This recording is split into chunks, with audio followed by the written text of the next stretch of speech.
I'm ready to smash a bird. Jason and I were really good buddies from college, and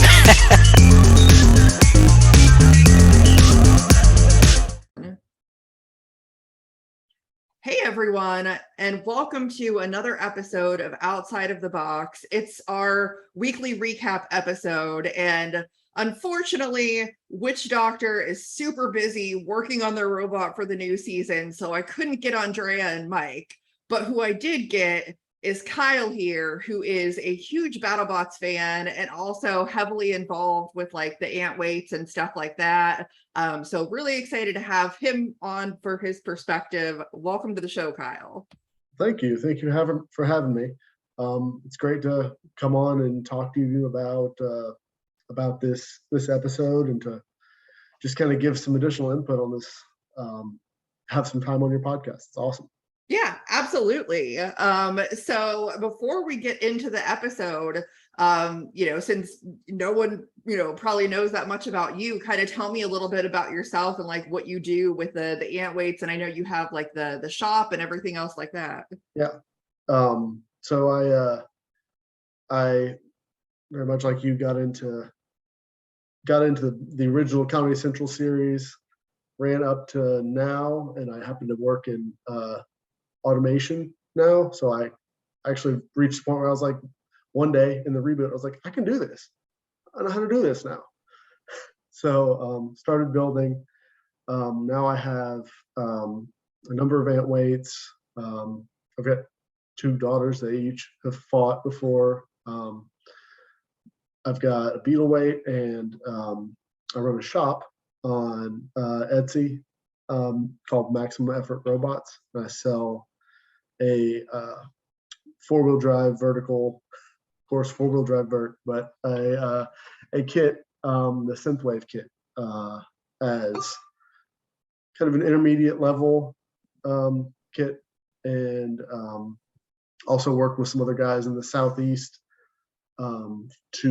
working to set up a Southeastern Robotics Combat Association to do some more events and stuff. Actually, my first event I'm hosting September 10th here in Chattanooga. So yeah, that's kind of my involvement. Try to do it as a fan, but also do something to give back to the sport as well. Absolutely. That is the way to go. That's definitely why I do this show. It's fun. It's a way to build the community and let everybody know what all of these amazing drivers and builders are doing. Yes. So let's get into the episode. Now, before, obviously anything happened, what was your opinion kind of looking at the field, looking at Witch Doctor? How did you think that it was going to shake out?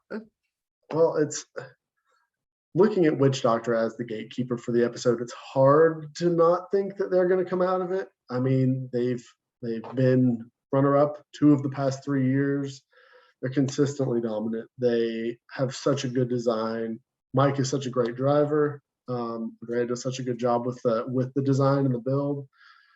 It's hard to not see them coming out on top. I thought that it was going to either be them or Whiplash, and we can dig into a little bit more of the detail of how that might play out. But I thought that, especially depending on which setup they bring into the fight for both those robots down the line, and how they do leading up to it, I thought that those were the most likely people to be getting through. So. Yeah, definitely. So the episode started off with Perfect Phoenix versus Sub-Zero. It's definitely an interesting thing, especially with Perfect Phoenix, because the robot itself, which used to be Brutality, is actually older than Tyler, who is driving it.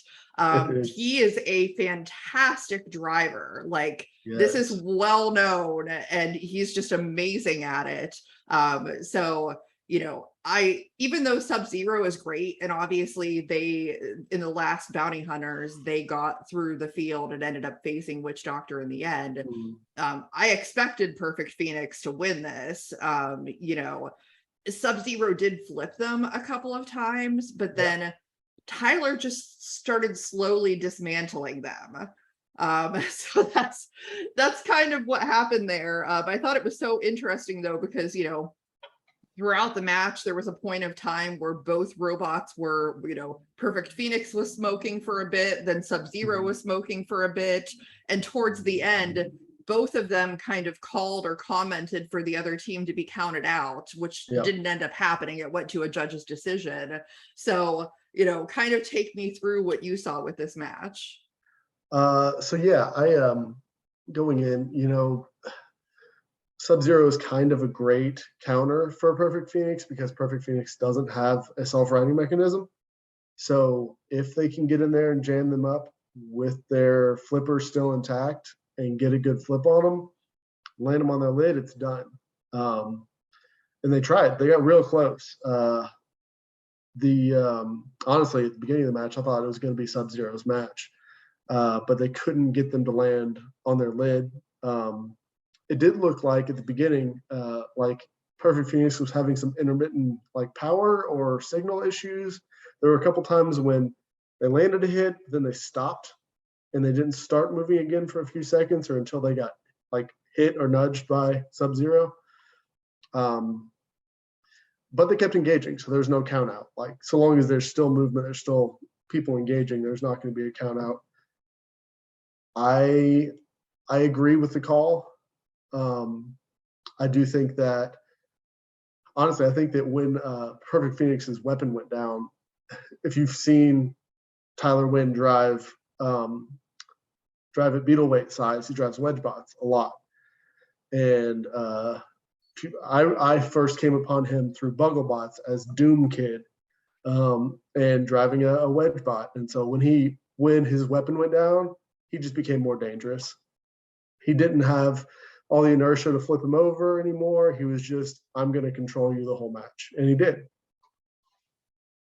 Yeah, and I love his post-match interviews. Like he's so serious. And I think that's great. You know, he has a lot of intensity. I don't know, maybe he gets some of that from Ray, you know, hanging around him, but yeah, I thought it was a great match. You know, and it was cool to kind of see him get that win in that match. Now, the next match, Overhaul versus Black Dragon. So the result in the end is what I expected, but how that match went was not how I expected. No. At the beginning, I was like, what, like, Charles Juan, what are you doing? Like, I have not seen Overhaul do this before. Like, where has this been? It was just crazy. The first 45 seconds of that fight was every control bot fan's like utopian dream. Like they've been waiting their whole life for this. He slammed him, I think, 6 times and then suplexed him. It was magical. It was amazing. I have not seen a more just textbook control bot versus spinner segment than that first segment of the fight. It was amazing. Yeah. And I mean, like, I'm a big fan of all of that too, because it is very well documented that Slammo is one of my favorite robots. I love the suplex ability. And then to see Overhaul do that, I was like, what? You know, and especially against a robot like Black Dragon, who, I mean, like, I was very torn as to whether they or Whiplash would get to the end, only because Black Dragon had previously won the Desperado and like beat Minotaur to win the Desperado. So, you know, like they obviously have been able to do something like this before. Now, in this match, they did eventually start to right the ship as soon as they started kind of going after the tires on Overhaul and just like shredding those to pieces. I mean, that really was the difference in the match. But I mean, if Overhaul had been able to pull that off, like that would have been crazy. It would have been amazing. I do think that was the turning point. He got a hold of one wheel and started shredding the tread off. And then maybe 30 seconds later, it seemed like Overhaul's weapon the clamping arm got jammed down, and that was it. I think I would have loved to have seen a version of that fight where that arm kept moving, even if the tires got messed up, just to see what happened, because I think it was closer than the outcome made it seem like. It was really great, though. It was a great fight. Yes, I was pleasantly surprised. So that was definitely a good one. Kind of following suit, another pleasantly surprising match was the Hijinks versus Whiplash. Now Hijinks, over time has certainly proven itself to be a pretty capable robot, but we're also talking about Whiplash, which, as Kenny and Chris said, win-loss record wise is one of the top robots, like, period. They're Whiplash just knows how to win. Now they went into that match, interestingly for me, without their disc weapon. And they didn't have it in any of the matches. So I'm talking to them next week, and I definitely plan to ask Matt about that, because I'm just very curious. They still obviously did well without it, but went without that. Now Hijinks did an amazing job in the beginning of that match, up until the point where Matt decided to kind of change his strategy, as he talked about in the post-match interview, where he was like, I just need to go straight for the weapon and not like mess with the tail, because obviously that's kind of where he was getting hung up in the beginning.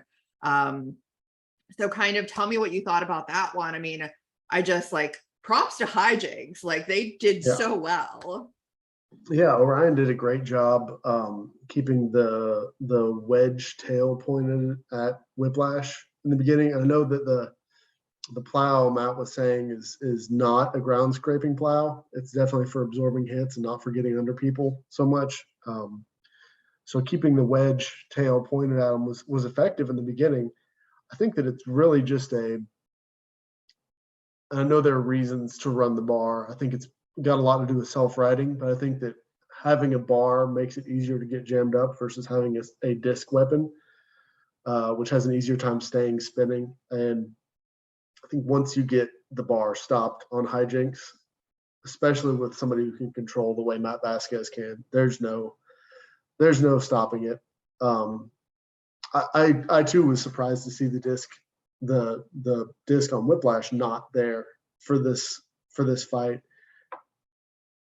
I'm sure it makes it easier to drive as a control bot, and it's always been a control bot, but it's been one that he's used at times to damage opponents and to end fights by knockout with the weapon before the 3 minutes is up, not always take it to a judge's decision. Which is an interesting choice. Yeah, it was interesting. It definitely worked, though. I think Whiplash is proof of concept that a control bot can be one of the top robots out there. Technically, Bite Force in its original version proved that already, but it can be done. It just depends on the design and also obviously the driver. You have to have an amazing driver for a control bot, and Matt Vasquez certainly is that. He is. And it is interesting that the first winner of the reboot was a control bot, but it's obviously not been that since then. Matt really does prove that you can win with control. I think that especially with the current judging criteria, it's harder to win with control, and you're taking an arrow out of your quiver to a certain extent by not running the weapon.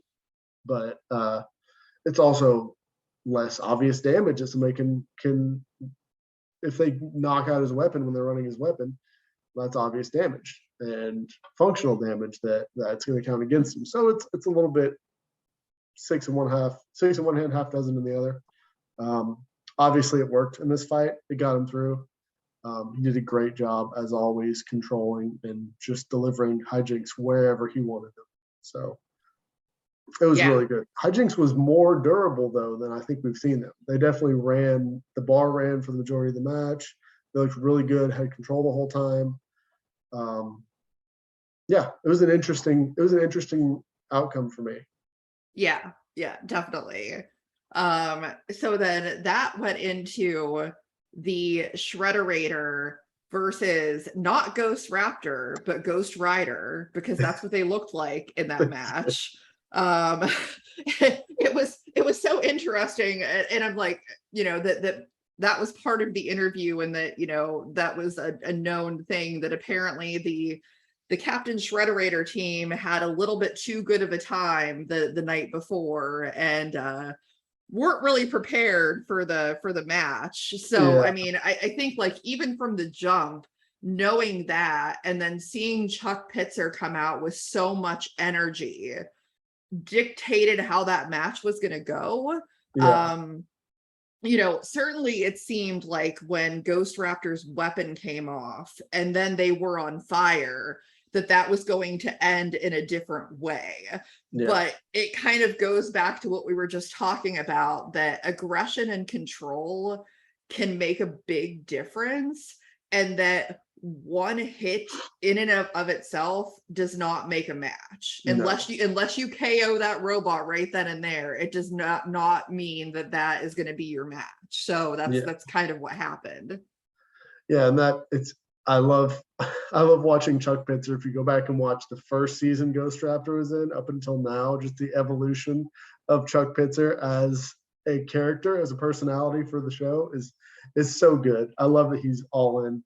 But past that, the fight was, it really, like, neither of them came out looking great.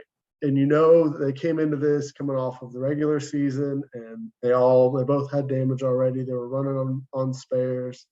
Ghost Raptor's weapon coming off is historically accurate for them, unfortunately.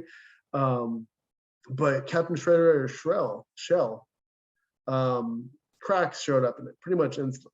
There was one above one of the teeth, and then one of the teeth was lost. They were off balance, and then you started seeing more cracks show up in that shell. I'm not sure if it was a different material than the one they normally run or what, but it didn't seem like their highest quality either. So it was interesting. But yeah, I mean, once the weapons go down for both of them, well, I guess Shredder's was still there, it just wasn't effective. But once you take the weapons out of the equation, obviously Ghost Raptor was way more able to control in the fight, making it, I think, a pretty easy judge's decision. Yeah, and honestly, I give a lot of props to Ghost Raptor, because the last time I saw that robot, it was in multiple pieces, and so I was afraid. Like I saw and I'm like, oh my gosh, it's alive. Yes. After that Cobalt match, I didn't expect to see them again this year. I wouldn't have faulted them for not doing anything else. That bot, if any parts of that actual robot ended up in this fight, that's a miracle. It's a miracle. I agree. I don't know how many spares they had, but that was amazing. Yeah. So good on Ghost Raptor for winning that fight. I mean, if the Shredderator team had been prepared and they were able to run the configuration that they had wanted to, that may have gone differently. But you have to go with what you have. And that's a real instance of winning in the pits. Yeah. Winning or losing in the pits. So for sure. So then we moved on to the next round, and we had Perfect Phoenix versus Black Dragon. And if anyone was curious to see a Phoenix fly, this was the match to see that for sure. Now, as Tyler said, and everyone should be fully aware, Perfect Phoenix was significantly underweight. Oh. And had a much, a smaller blade on there. So like they were at a disadvantage already with that. Now I didn't expect to see them hit the ceiling, but that was nuts. How bent the blade was after they landed was nuts. It was just crazy. And I mean, that's kind of what you expect to see from Black Dragon. Yeah. I think that all said and done, it was nearly 100 pounds underweight, maybe 90 pounds underweight. But it was great just that they put a bot out there after what sounds like was a lot of repair work from the previous match. I know we saw them smoke and some sparks coming out of their weapons motor area during the last match. So I don't know if they're running on backup or on one when they normally have two, but just putting it out there was great. But yeah, I mean, it was what it was. It was really fun to watch. It wasn't a close fight, but it was great. It was great entertainment. It was great to watch that happen. And yeah, I think they hit the roof twice. Yes. Is that right? Yes. So yeah, that was awesome. That was definitely a highlight reel shot. It's going to be shown for years. Yeah, it probably will, I'm sure. Yeah, it was crazy. I mean, again, like not unexpected whatsoever. So Black Dragon moves on.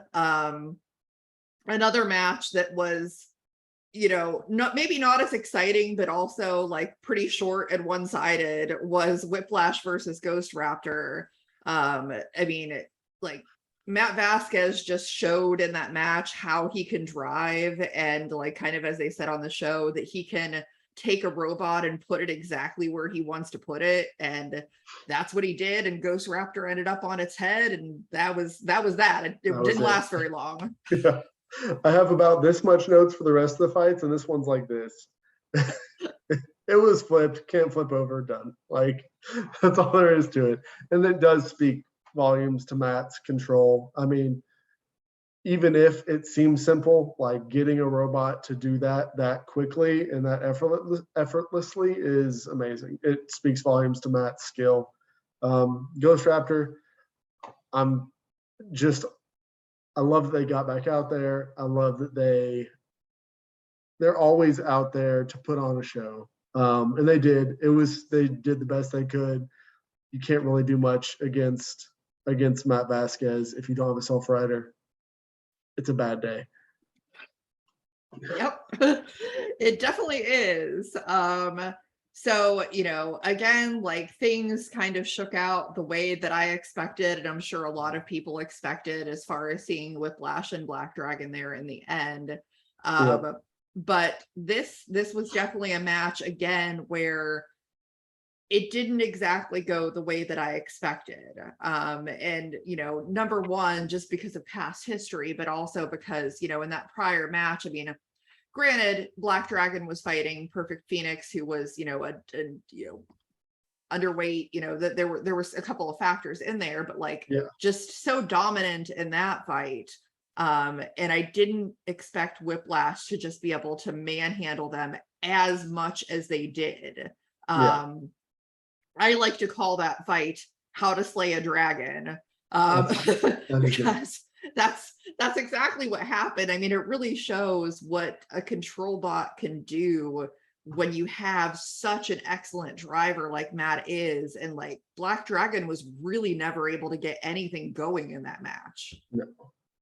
No. And I think that if it had been the Black Dragon of like 2019, it may have been a different story. Their weapon reliability this year has been a little bit less than it had been before. It's still a fantastic robot, obviously, but it's not comparatively to Whiplash, especially running their just a plow setup. It's hard. It's going to be hard to win that fight. You're going to have, if you get a hold of them, you are going to have to absolutely wreck them in one or two hits to do anything against Matt. You have to take some wheels off right away or high center them, something really destructive really quick. And that just didn't happen. I knew it was going to be a close fight, but I figured that Whiplash was going to take this one, and they did. I do note that Black Dragon lost one of their weapon belts earlier in the fight, and that had a lot to do with it. I think losing that early on. I think they were upside down and lost it. And they kept getting stuck in those kill slots. which was interesting. I don't know if they have ears that are too thin or what, but I think that hampered them a lot, which has been a little bit of a theme this year with vertical spinners and their ears causing problems. But yeah, Whiplash coming out of that ahead. That's kind of what I figured was going to happen.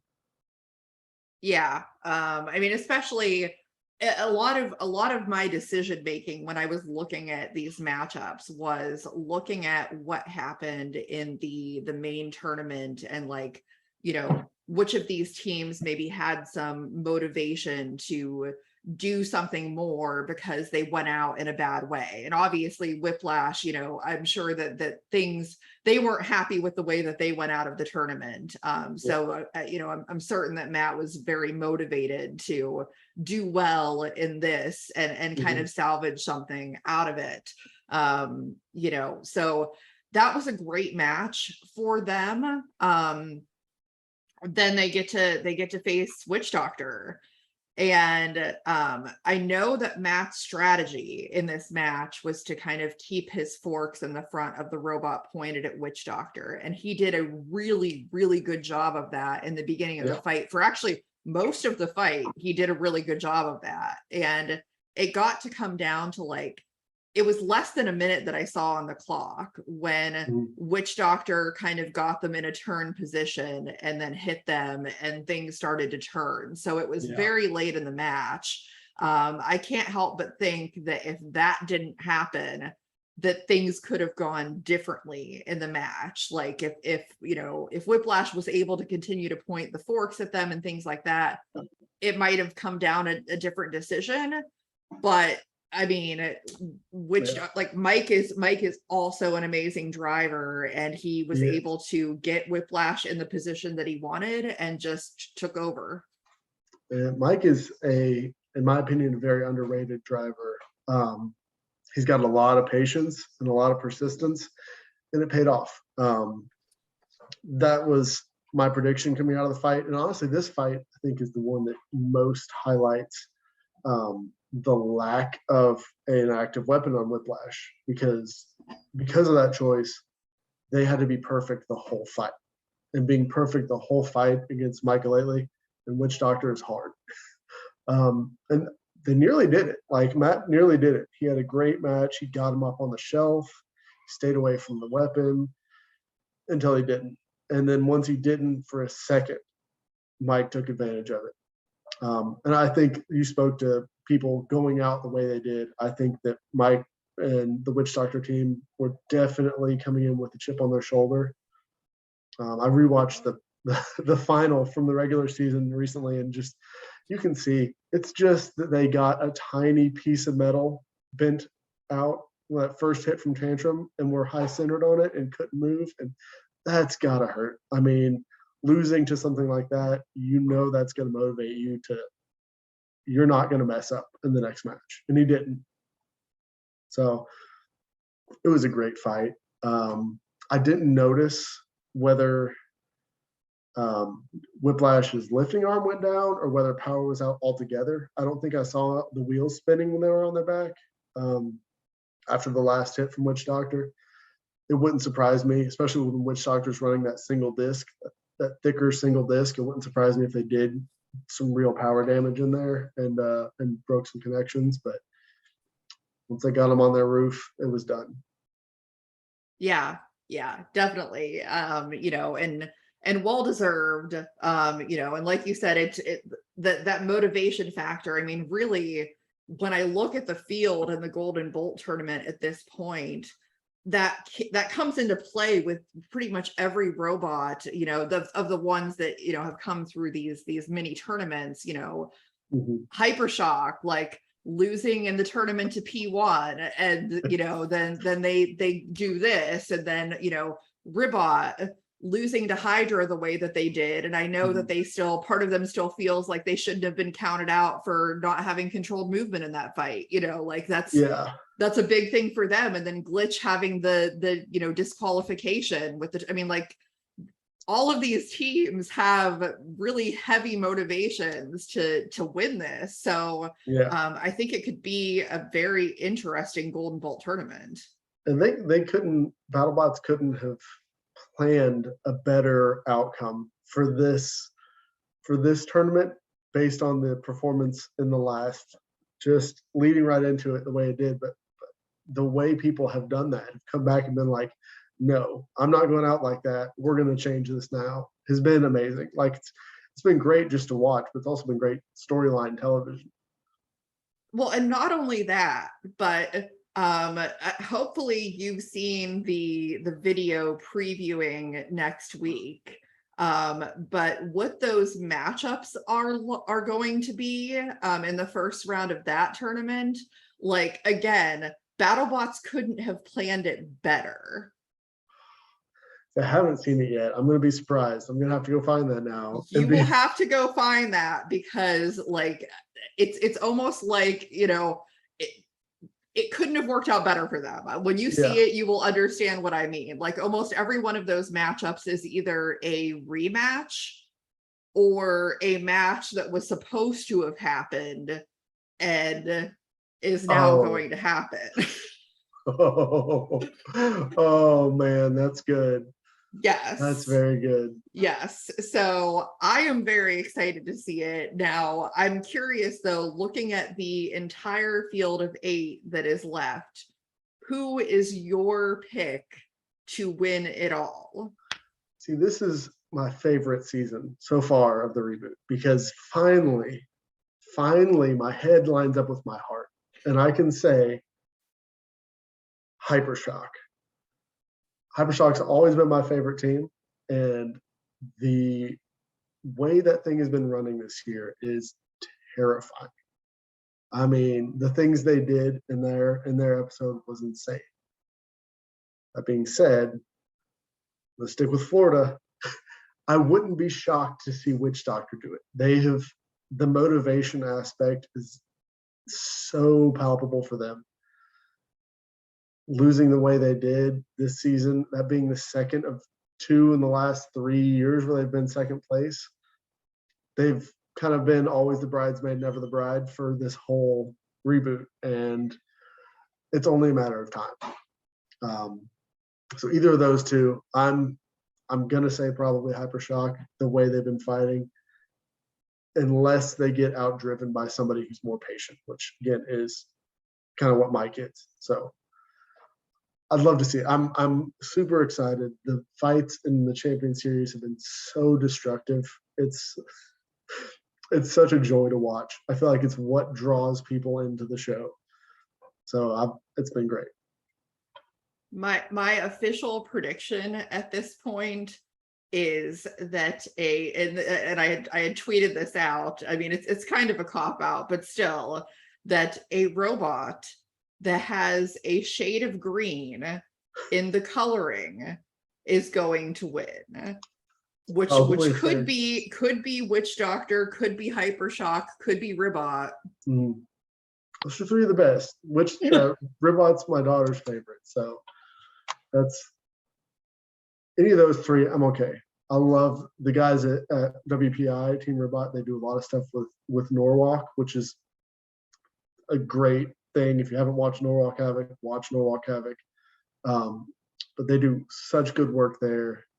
It's awesome to see like the development process, the iteration process they go through, and they apply it back up to Ribot. It's super cool to watch. Great bunch of guys there. But yeah, any of those 3, I don't think you're, and it's crazy because like those make the most sense in my mind. And there are 3 actual reigning champions who are in there who I'm saying, no, probably not them. Yeah, I love every single robot, and I think that you could make a case for any of them, but there's just, I have my reasons. I definitely, considering that I have interviewed 4 of the 8 teams that are in the tournament, and I'm very good at picking up on subtleties. Okay. So yeah, I'm not. But I'm hopeful.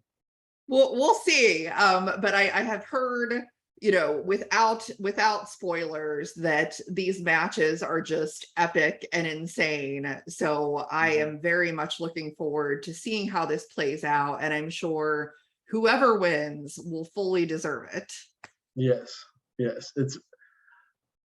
I do feel like this tournament has been, I know it's an addition to the regular season, but it's, in my opinion, it's been more exciting than the regular season. So I'm hoping they continue with this Champion Series next year. I know filming will be coming up at some point, hopefully, officially, hopefully.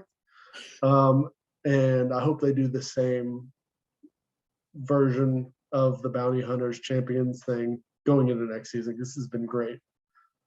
I do think that they should continue doing it, although I vote that next time they just automatically put Rusty in the champions bracket.